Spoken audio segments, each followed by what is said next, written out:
তো জানার এখানে প্রথম পাতায় আছে, প্রথম পাতা। সব জায়গায় তিনটে পাতা। এখানে নেই। এবার ভুয়ো ভোটার ধরা পড়ল পূর্ব বর্ধমানের মেমারিতে। রাজ্যের বিভিন্ন জায়গা থেকে ভুয়ো ভোটারের খবর আসছে। দেখা যাচ্ছে যাদের নাম ভোটার লিস্টে রয়েছে সেই নামের মানুষ ওই এলাকায় থাকেন না।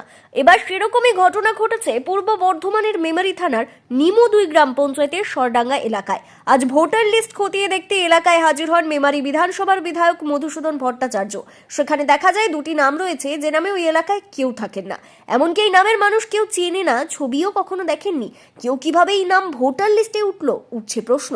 এ বিষয়ে বিধায়ক মধুসূদন ভট্টাচার্য বলেন, সামনে যেহেতু বিধানসভা নির্বাচন হয়েছে তাই কেউ বা কারো উদ্দেশ্য প্রণোদিতভাবে এই নামগুলো ঢুকিয়ে থাকতে পারে। রাজনৈতিক ফায়দা তোলার জন্যই কাজ এমন মনে করছেন তিনি। আজকে কি করলেন?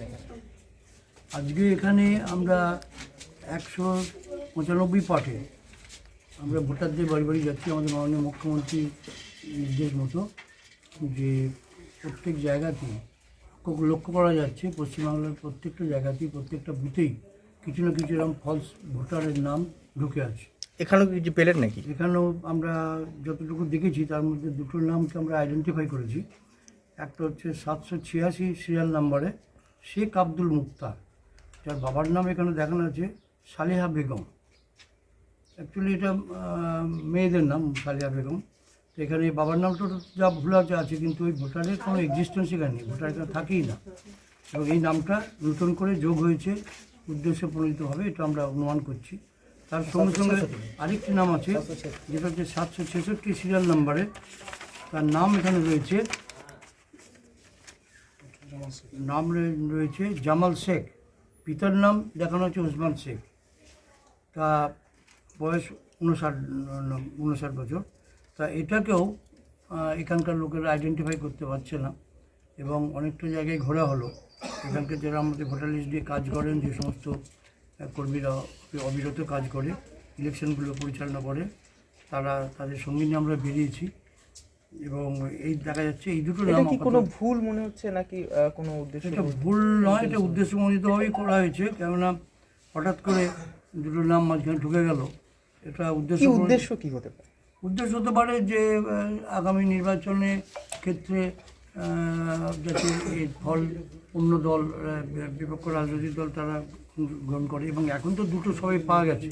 এরকম আরও সংখ্যা বেশি হলে স্বাভাবিকভাবেই একটা কোনো রাজনৈতিক দলের বেশি উদ্দেশ্য থাকতে পারে। সেই জায়গায় যদি বুথে বুথে এরকম 10-15টা করে এই ধরনের নামকে ঢোকানো যায় তাহলে সেইভাবে একটা এইরকম চলবে সমস্ত জায়গাতেই, প্রতি গ্রামে এটাই চলবে। এবং এইভাবে পশ্চিমবাংলার সর্বত্র যেমনভাবে আমরা করছি, আমাদের কর্মীরা লেগে পড়ে আছে, সেইভাবে এটাকে বার করার চেষ্টা হচ্ছে। যেরকম মৃতর বা ভোটার করা ছিল তো আলাদা, কিন্তু এরা হঠাৎ করে নামগুলো এখানে যোগ হয়ে গেল, এটা একটা বিশেষ উদ্দেশ্যমণ্ডিতভাবে মেমারি বিধানসভায় কি প্রথম ধরা পড়লো? প্রথম ধরা পড়লো। আমরা অলরেডি কোনো জায়গায় কাজ আরম্ভ করে দিয়েছি। আমরা সব জায়গায় একসঙ্গে না পারলো, 2-3টে জায়গায় এটা সরডাঙ্গা নিমো 2 গ্রাম পঞ্চায়েতের মধ্যে, এটা হচ্ছে সরডাঙ্গা গ্রাম। সেখানে আশ্চর্যজনকভাবে এই দুটো নামকে আমরা দেখছি, যেগুলো তারা বাইরে বা অন্যত্র হয়তো কোনো ফলস নাম এখানে ঢোকানো হয়েছে। এতে কিন্তু আমরা নাম এখানে পাচ্ছি না, মানে এই লোকের অস্তিত্ব নেই এখানে। এবং গ্রামবাসীরা অবাক ভাবে যে এই নামগুলো, এই নাম আমাদের জন্মলগ্ন থেকে নেই এলাকায়। আমরা দেখেছি